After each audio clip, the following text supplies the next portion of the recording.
Chances are you've experienced problems with your voice at one time or another.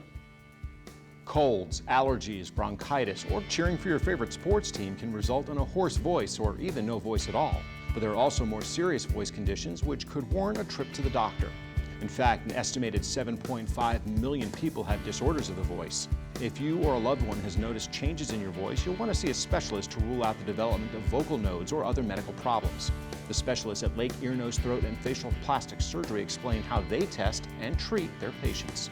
Hoarseness is one of the most common things that we treat because there are so many different things that can cause an alteration in a person's voice, whether it's drainage from the nose and sinuses as a result of allergy or infection. Acid reflux problems can cause hoarseness because the acid can actually spill over from the esophagus into the throat and create swelling on the vocal cords. So it's amazing how, when you tell someone that, and so I don't see that. How's my reflux doing that? Well, or a lot of times you don't have the acid burning, but you have silent reflux. About a third of people have silent symptoms where they come in with throat clearing, like a lump sensation in their throat, and when you go look, you'll see signs of acid spilling over on the back part of their voice box. And when you ask them, do you have heartburn, quite often you'll get the answer, not that I'm aware of, but they are. They just don't feel it's not so severe. There's a spectrum.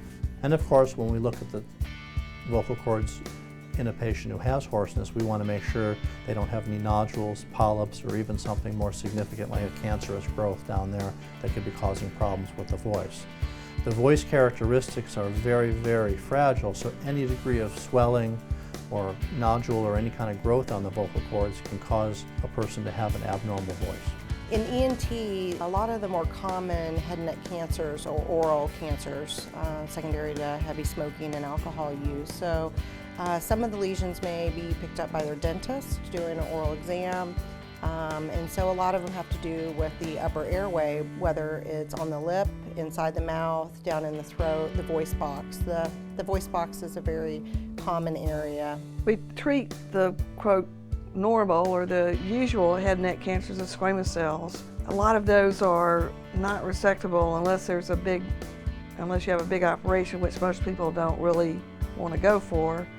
And we usually refer them for chemoradiation, and then we follow up with, if there's a residual lump in the neck, we take that out. But so far as having to do major operations where we take the voice box out or part of the tongue out, then we don't usually have to do that. It's treated fairly well with chemotherapy and radiation therapy, thank goodness. I think our mantra as we built the different pieces was that, we weren't going to provide the service unless we felt we could do it right. So the one-stop shop, I think, provides overall better comprehensive care because it opens lines of communication. So I just give you, for instance, if we have a patient who has voice issues or swallowing issues, not only did we, find a speech therapist that could perform the diagnostic procedures that we needed, but then can also apply the therapy to it. And that's all in-house so that if it's not just a matter of, hey, now the patient has to go find where this other place to go to,